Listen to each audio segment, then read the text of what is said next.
Hi there, this is Sean Alexander with Alexander Tutoring, and today's lesson is what is the derivative?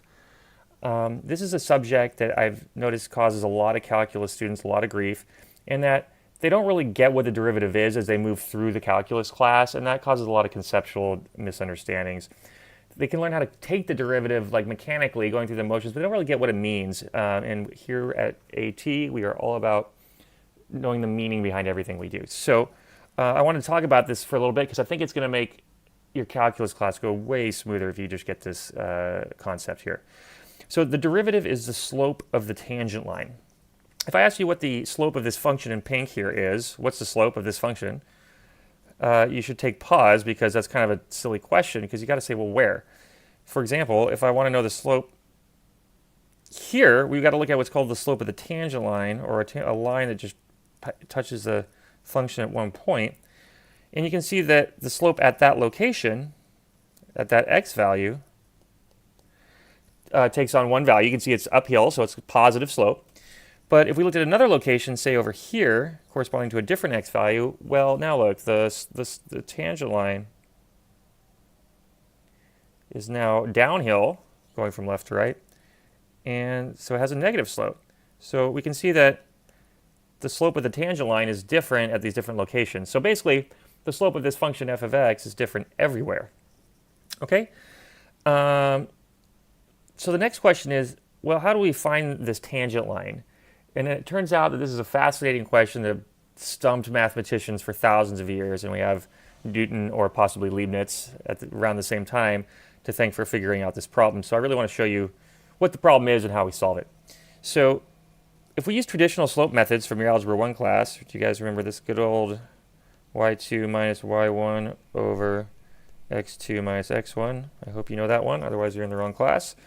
The thing about this formula for finding slope is that it requires 2 points to make the calculation. So to prove a point, I'm going to just pick 2 random points on our function. Let's say this one and this one. And I'm going to try and calculate the slope. So this point here,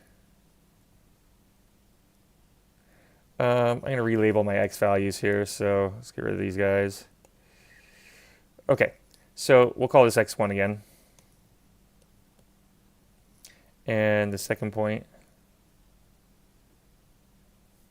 x2.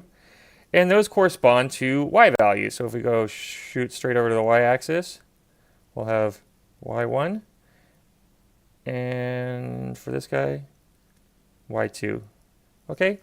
That means our first point has coordinates x1, y1, and our second point has coordinates x2, y2. The 1s and 2s are just so you don't confuse the 2 points. Okay, so let's just run this thing through our formula and see what happens. Basically, it's just as is. So if we pass these points through our standard slope formula, what we're going to end up calculating is the slope of the following line, or the slope of the line that goes through those 2 points. Okay? We just calculated the slope of that line. So what's wrong with that? Well, it's not quite right.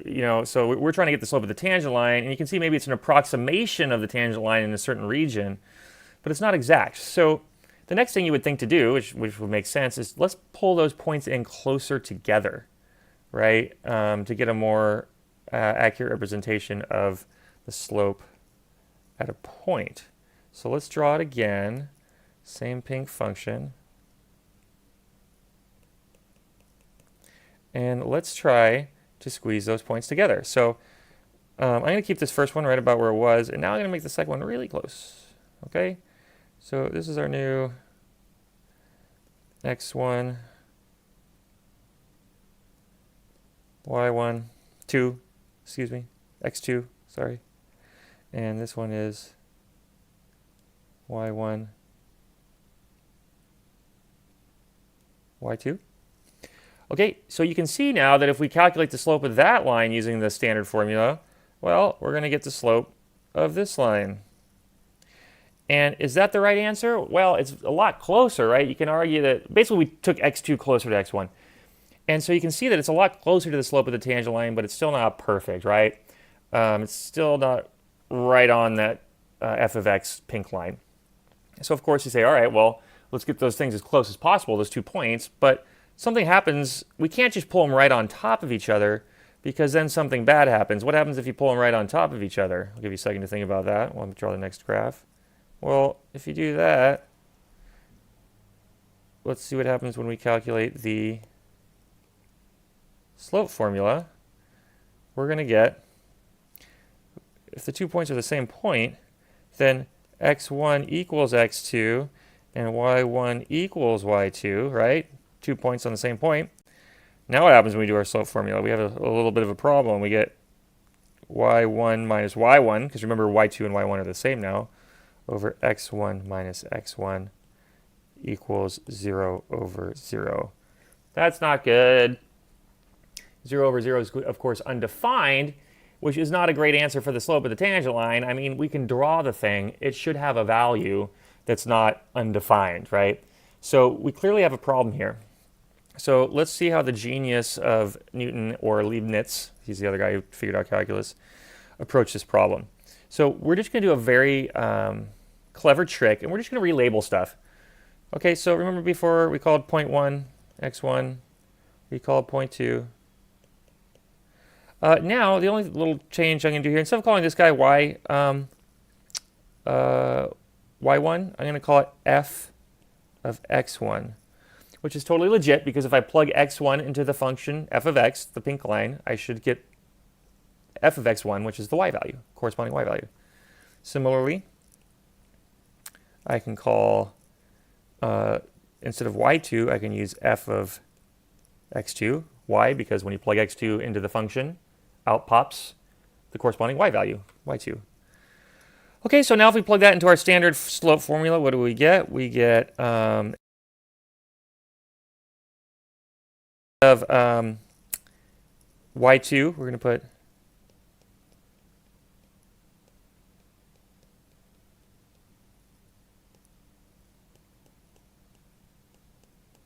okay, all I did was replace y2 minus y1 with f of x2 minus f of x1. Furthermore, instead of x2 and x1, I'm going to call the distance between x1 and x2 h. Because what are we trying to do? We're trying to get x1 and x2 like right on top of each other, right? So if we do that, would you agree that x2 minus x1 equals h? Why? Well, that's pretty obvious, right? This distance minus this distance is the distance in between, or h.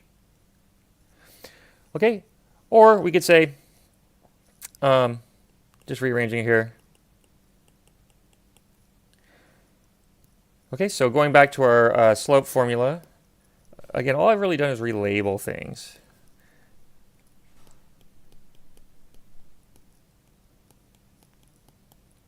And I'm going to write, instead of x2 minus x1, I'm going to write h, because that's what we defined it as.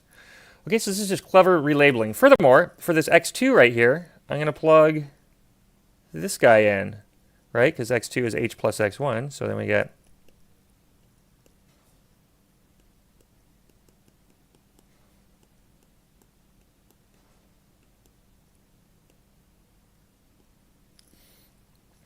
okay? And what we basically want to do is squeeze h down to 0, right? H is the distance between the 2 points. But our problem was getting that when we made them the same point, we got 0 over 0. So what we really want to do is squeeze h down to 0. And what we call that is the limit. So in the limit, as h goes to 0, that means we squeeze down to 0. H we can't make 0 because we get that undefined result. But what if we made h like 0.0000, like a million zeros, 1? We could do that, right? And that would give us a super, super close answer to the slope of the tangent line. So the idea is, as h gets smaller and smaller, we squeeze it down to almost nothing, we get closer and closer and closer to the right answer for the slope. And so if we put this limit thing here, that means we want h to get like as close to 0 as humanly freaking possible.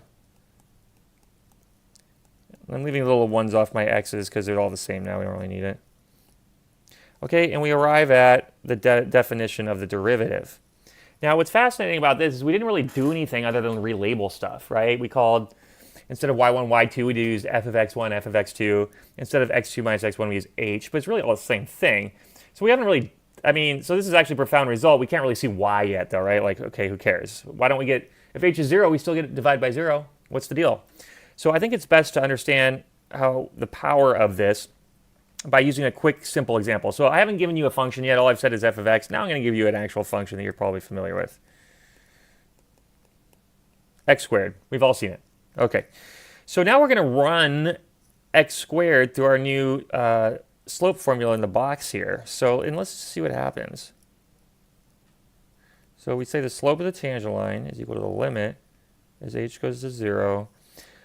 F of x plus h. Okay, so what does this guy say? This says plug h plus x into the function, right?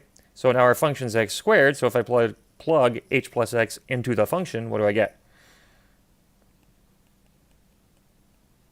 I get that, right? I just plug h plus x in for x. Okay, and then we subtract off f of x, which is just the original function, in this case, x squared, all divided by h. Okay, still, if we make h 0, we're still divided by 0, no bueno. But let's keep working on this a little bit and see what happens. I'm going to square or FOIL out this term here, that first term. So what do we get? I'll assume you know how to do this. If you don't, you're in the wrong class.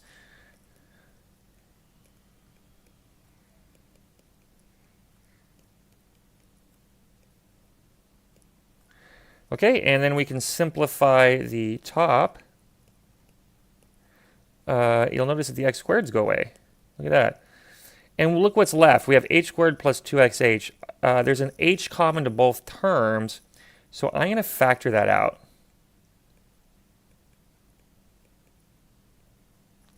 And here it comes, folks, the big magic moment of calculus, the thing that took thousands of years to figure out, that no one could figure out. Remember that problem? If we plug a 0 in for h, we divide by 0. Boom. H cancels out. There's no more h's in the denominator. And that is the key, the trick to the derivative. You got to get that h to cancel out in the denominator so you don't divide by 0. Check this out. Now we can just straight up set h to 0 without dividing by 0. So we're just going to plug a 0 in for h, and we get that the slope of the tangent line is 2x. What does that even mean? Well, remember I said the slope's different everywhere? This is super awesome because now we can determine the slope of the tangent line at any x value we want. All we got to do is plug it in. So for example, I'll just give you a little visual here to go along with it. So what's x squared looks like? It's our parabola. What does this formula say? At the location x is 0, so if we plug a 0 in right here, what do we get? The slope is 0. Is that true? Well, here's x is 0. What's the slope of the tangent line? You can see it's a flat line, so the slope is 0. It works. What if x was equal to 1? Well, then we get 2 times 1 is 2. And I'm not using the squares here. We'll just say that's 1 right here. The slope of the tangent line would be 1. What if it was negative 1 was the x value? Then we'd be over here. Our equation predicts the slope should be negative 2. And check it out. It is negative 2, downhill. So this allows us to figure out the slope of the tangent line wherever we want. So that is what the derivative is. It is the slope of the tangent line, and the way you figure it out, the big magic of calculus, is you got to get that h to cancel in the denominator so you're not dividing by 0. Okay, guys, I hope you find this helpful. Take care. Bye.